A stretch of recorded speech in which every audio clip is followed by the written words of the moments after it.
all you YouTubers out there, I got a video here today that I really think is going to get your blood boiling. This is a good one. Good noise. Oh, good noise. Let me tell you. You see these? This is, you heard the phrase, bring a knife to a gunfight. I brought these to a gunfight, and they were like knives. And you're going to see all that in this video. We got 2 Pro mods on a Hub Dyno. Yes, Hub Dyno. I've never seen it in my life before. I got the opportunity to ride out to Fuel Tech out there in, well, let's just say it's in Georgia. I don't know if they want me to tell where they are or not, so I'll just leave it at that. I'm sure you can look them up. But they have a Hub Dyno, and it will stand the kind of horsepower Pro mods will make. It might even stand power Top Fuel will make. I don't know. But we're looking to find out what these 2 Pro mods Paul Gibbs is going to do. Try to put a little tune in them, get them ready for the upcoming race in 2 weeks, and get prepared for their first IHRA seasonal debut.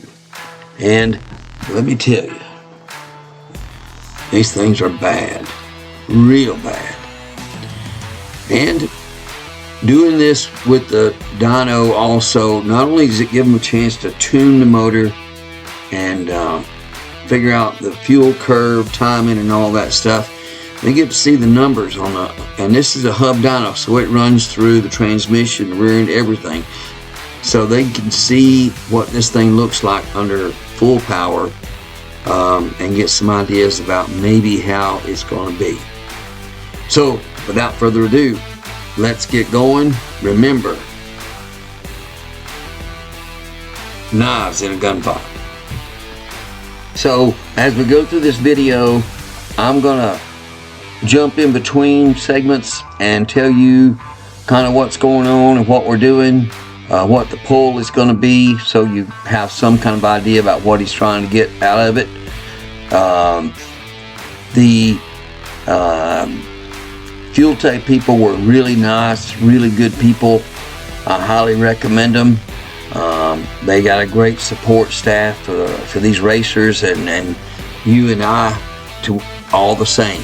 So if you get a chance, check them out, and especially down here in their locale and to us, I would highly and will run their fuel systems, and with their support you can't go wrong. But anyway, I'm going to go through these videos, and I'm going to give you some quick overviews before turn the thing on, because I really just turned the camera on when the when the pulls were starting. I did have some problems. We had to do some transmission stuff right after he got the thing hooked up, after they warmed it up, and I got transmission fluid on the camera and trying to do what I was doing, and I went through that thing. I must have wiped it off 10 times, and it still seemed a little blurry, and it does show up in the videos a little bit, but you get the gist of it, and I did finally get it cleaned up. So anyway, let's get going with this thing. The beginning of it, I'm going to walk around and show you the car, give you, while we're just sitting there quietly, kind of let you look at it, front ends off of it and everything. So let's get started.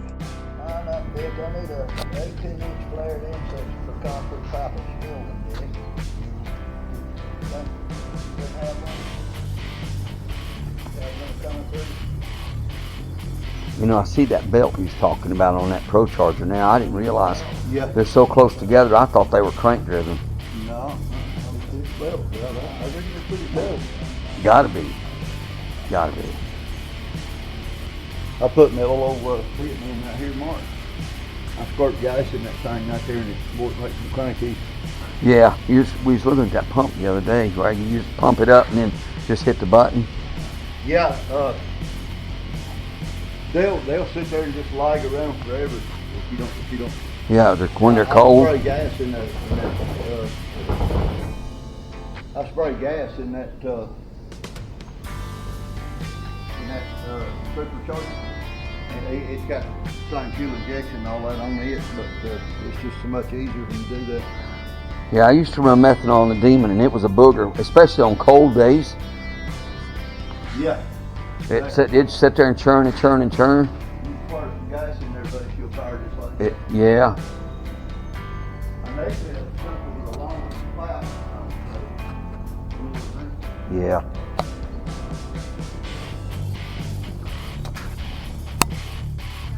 I want you to look at that intake, that giant tube for the air, for the intake manifold, and how much air goes through that thing. And there's the burst panel on the top. And let me tell you, that thing has saved a ton of money for a lot of people. That blows off if anything happens to the motor, or it spits back or kicks back or anything. And inside you can see the CO2 canisters. They drive the shifter, as well as the lockup converter is air locked up. Then we're going to see this Turbo 400, and some of them run a 5-speed. He has gone to this Turbo 400 because it's a lot more durable than the 5-speed is. And there's your drive shaft loops. It still amazes me those cars are open like that inside with the transmission. We're going to come back around. I want you to look at the front of this fuel cell. That hole is the intake for the Pro Charger. That's where the air comes in at. And these cars are set up on these pedestals, and they're strapped to the floor in the front. I'm sure you've seen those before. And then we're going to look at the back here where the car is bolted to the dyno, the Hub Dyno on both sides. And that's where they, run this through. And then there's the wheelie bars. And those are carbon fiber wheelie bars. Let me tell you something, those things are expensive. They ain't cheap. So now we're getting close, getting ready for the first pull, the warm up, and here we go. They're fixing to fire this thing up.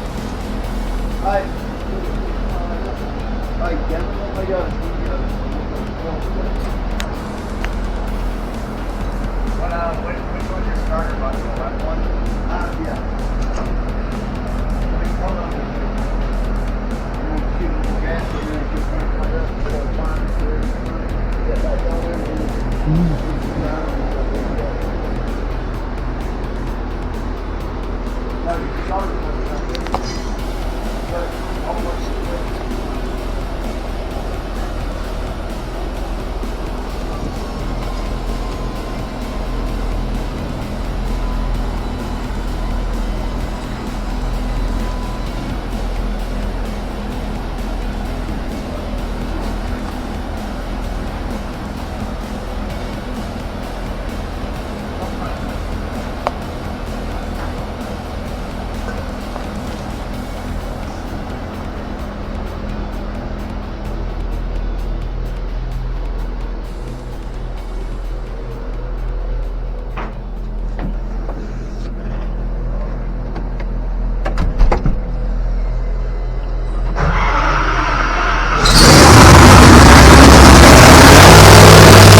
we're warming the motor up, transmission, getting everything ready. He was trying to add fluid to it, and I don't know if you could tell, but he was having a lot of trouble with the getting the transmission to take fluid. After he shut it off, I ended up getting in there and getting transmission fluid in it. We had to pop the breather hose that goes back to there's a catch tank in the back of the car that catches all the fumes from, or the blow by from the motor and vents, the transmission vents back there, so that all the fluids are captured behind the rear wheels, so you don't have anything coming out in front of the wheels that can get under the slicks. But had to pop the line loose there, the vent line loose at the tail shaft of the transmission in order to get that get it to start taking fluid. Once we did that, it was a whole lot quicker. But we needed to add about a quart to it to get it up to the right level, and it took forever.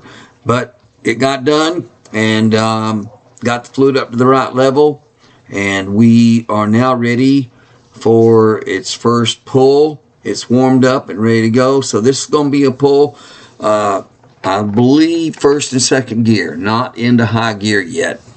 And here we go. Takes to make a dyno pull.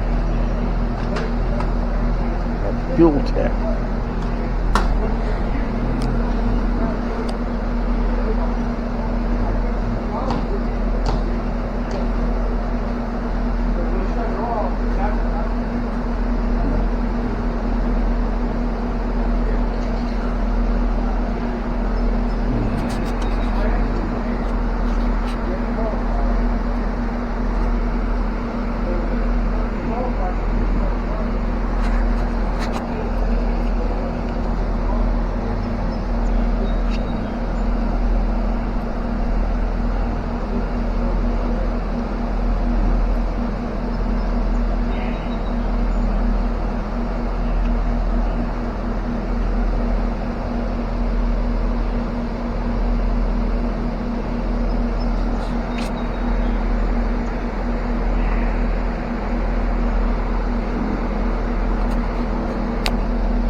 Not a good place to stand. Oh, it's not? Yeah. You don't want to be there anyway, yeah, trust me.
I gotta get some earmuffs on.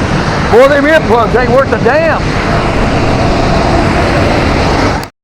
Well, let me say, I got transmission fluid on the lens of the camera, and you saw me look at the front of the camera. I wiped that thing off 10 times. I tried everything I could find to wipe it off with that was in that shop, and it had a little bit of a blur to it, and I apologize for that, but I did know it, and I did try to get it cleaned up.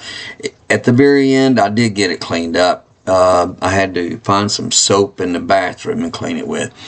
And as you can tell, I didn't know where to stand. And after they made that pull, I knew why he told me not to be standing there.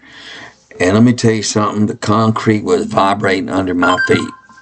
So, on to the next video. That was a 1-2 just to make sure the transmission was shifting proper. This one is going to be a high gear pull, lockup converter engaged, and find out really what it's going to do with the tune-up they've got in it right now. Second pull. This time I got earmuffs on.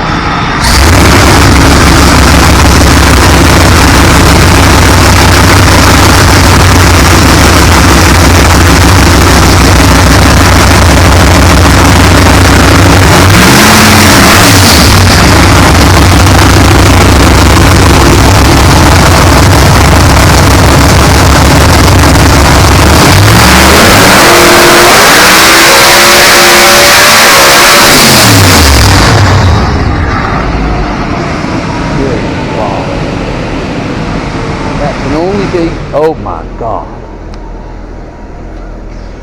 The concrete was rattling. Would you just like bust that?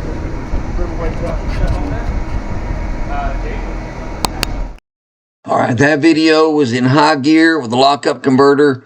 They only went up to 6,500 RPM. Those motors will turn $9 grand, 9,500.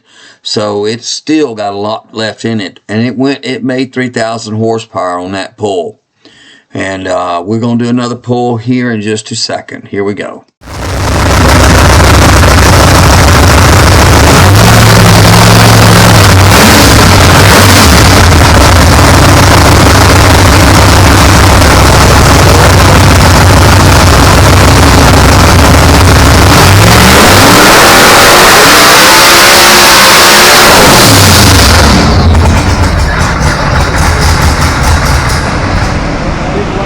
Nope, something broke.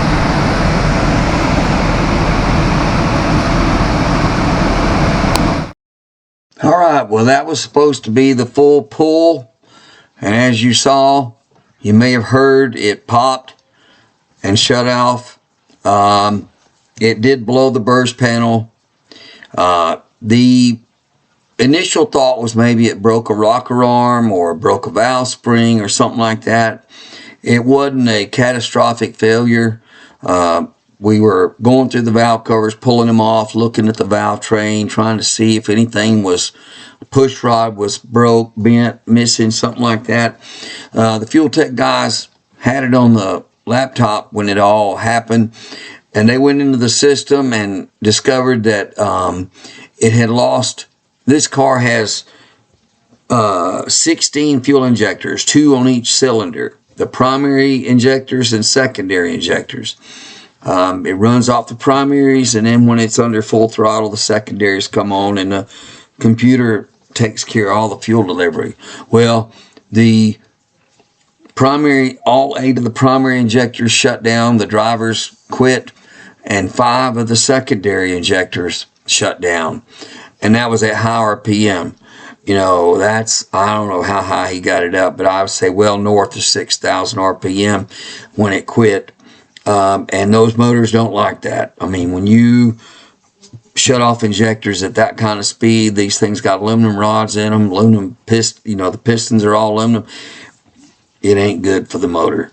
And it made it spit back, which blew the burst plate out. If it hadn't been for the burst plate, it would have blown the intake off of it. We'd have had a real mess.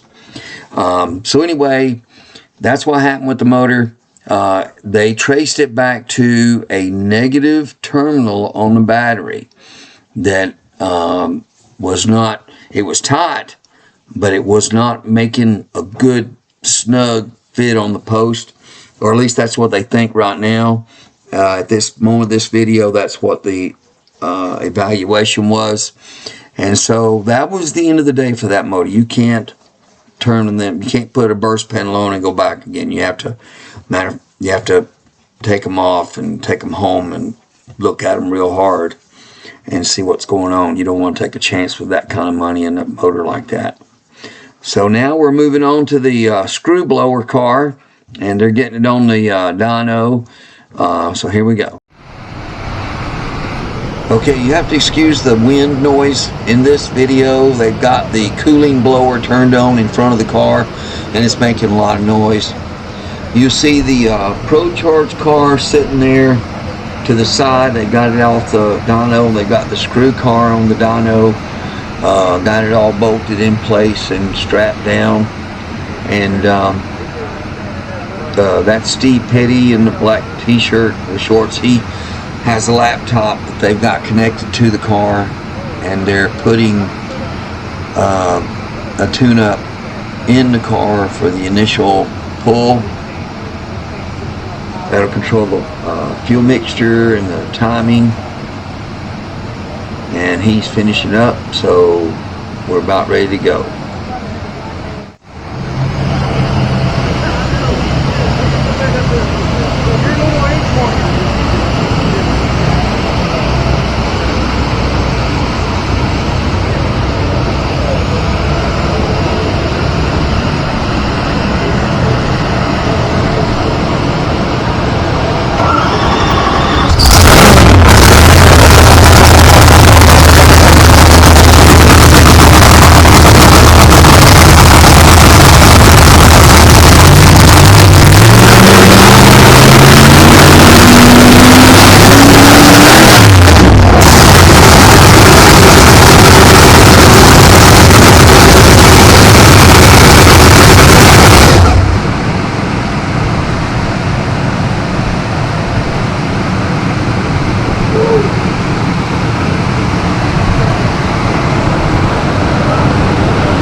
Well, there you see, they fired the car up. I was wandering around videoing the dyno, and when he fired it up, I was standing right over the headers, and I killed myself getting out of the way. But they were setting the timing. They have to manually set the timing on the distributor to the crankshaft and all that like normal for the computer, and then the computer takes over once it has the timing and knows what the timing is. They set the timing, and then he had to shut it off. He couldn't get oil pressure to the motor. There was something going on, and they ended up going back in and taking the parts off of it to try to get the oil pressure. They finally got the oil pressure primed, and now we're gonna start it back up again and see how it is.